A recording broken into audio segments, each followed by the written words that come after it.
Imagine a world before dinosaurs. No T-Rex, no Triceratops, no long-necked giants. Instead, picture a planet crawling with human-sized scorpions and armored fish that could bite a shark in half.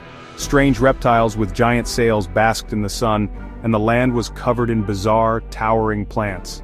This was Earth for hundreds of millions of years, a world of evolutionary experiments and monstrous pioneers. The continents were fused into the supercontinent Pangea, and the air was thick with oxygen, letting insects and arthropods grow to terrifying sizes.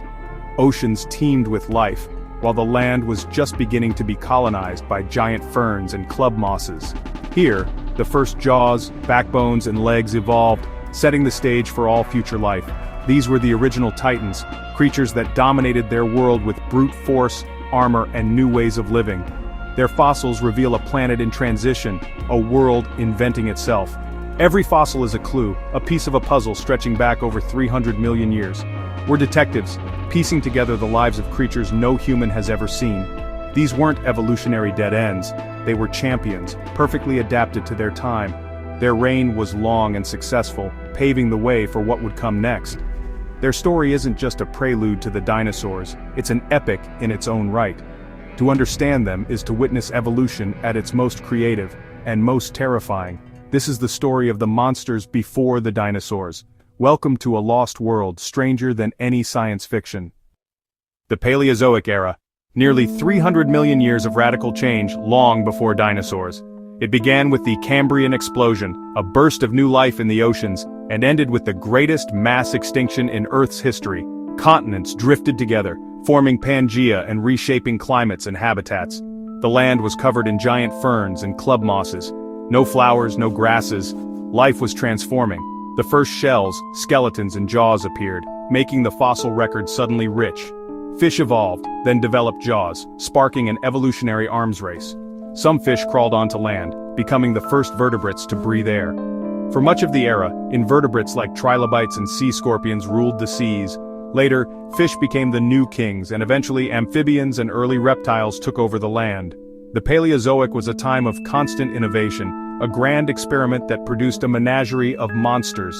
From sea to land, from simple to complex, life was on the move. These evolutionary leaps set the stage for everything that followed. The age of fishes and the age of invertebrates were just the beginning. Before fish ruled the seas, sea scorpions, eurypterids, were the apex predators. Some, like Jacalopterus, grew over 8 feet long, crocodile-sized, with massive claws and armored bodies. They weren't true scorpions, but fearsome aquatic arthropods related to spiders and crabs. Their pincers could snatch and tear prey, and paddle-like legs let them swim with surprising speed. Sea scorpions hunted anything they could overpower: early fish, trilobites, and other invertebrates. Fossilized droppings confirm their predatory nature. For millions of years, their shadow meant danger in Paleozoic waters.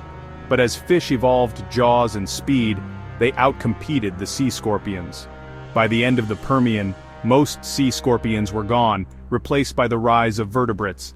Yet, for a vast stretch of time, they were the undisputed kings of the water. Their reign is a testament to the power and success of invertebrate predators. The age of sea scorpions was a nightmare world, until evolution changed the rules. As sea scorpions faded, a new terror emerged. Dunkleosteus, the armored giant of the Devonian seas. This placoderm fish grew up to 30 feet long, its head and body encased in bony armor. Its jaws were sharpened bone plates, giant shears capable of biting with 8,000 pounds of force. Dunkleosteus could snap armored fish and early sharks in half. It was the apex predator, relying on brute strength and armor to dominate. Likely an ambush hunter, it used bursts of speed to catch prey before delivering a devastating bite. Fossils show clusters of regurgitated bones, evidence it couldn't digest its victim's armor.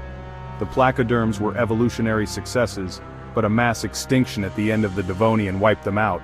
Their disappearance opened the seas to sharks and bony fish. Dunkleosteus remains a symbol of a lost world, when armored giants ruled the oceans. Its legacy is a reminder of evolution's power to create and erase monsters. The seas would never be the same.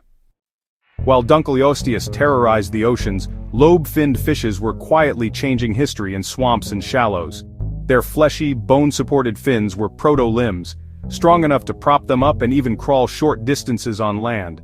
Rhizotus, a 7-meter freshwater predator, used tusk-like fangs to impale prey. These lobe-finned fishes are the ancestors of all tetrapods, amphibians, reptiles, birds, and mammals, including us. Tiktaalik, a famous transitional fossil, had both fish and tetrapod features: gills, scales, a mobile neck, and wrist-like fins. These fish with fists pioneered life in cluttered swamps and made brief forays onto land. Their strong fins let them explore new environments and support their weight out of water. This was the first step toward conquering the continents. While giants like Rhizotus stayed aquatic, their relatives slowly transformed fins into legs. They bridged the gap between water and land, setting the stage for terrestrial life. Their evolutionary journey is one of the most important in history. Without them, there would be no land animals, no us.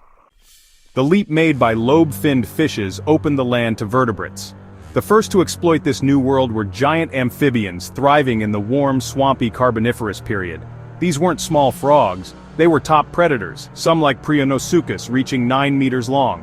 They hunted like crocodiles, ambushing fish and early reptiles at the water's edge. Land was a buffet, with giant insects and millipedes thanks to high oxygen levels. But amphibians were tied to water, their skin wasn't waterproof and their eggs needed ponds. Their dominance was temporary. As the climate dried, swamps shrank and their rain faded. Still, they proved vertebrates could thrive on land. They ruled the swamps for millions of years, but their dependence on water was a fatal flaw. As the world changed, a new group evolved, a breakthrough adaptation. The stage was set for the next rulers of the land. As amphibians waned, synapsids, ancestors of mammals, rose to power. The most iconic was Dimetrodon with its sprawling legs, powerful jaws, and massive sail. Living in the Permian, Dimetrodon was the apex predator long before dinosaurs. Its sail, made of skin stretched over bony spines, likely helped regulate body temperature. Dimetrodon could warm up quickly in the morning and cool off during the day, a huge advantage. Its jaws held different types of teeth, a trait shared with mammals. It hunted large herbivores and amphibians, dominating its ecosystem. Despite its reptilian look, Dimetrodon was not a reptile or a dinosaur. It was part of our own ancient lineage. Its success marked a shift toward animals better adapted to dry land. The age of synapsids was underway, setting the stage for the next evolutionary leap.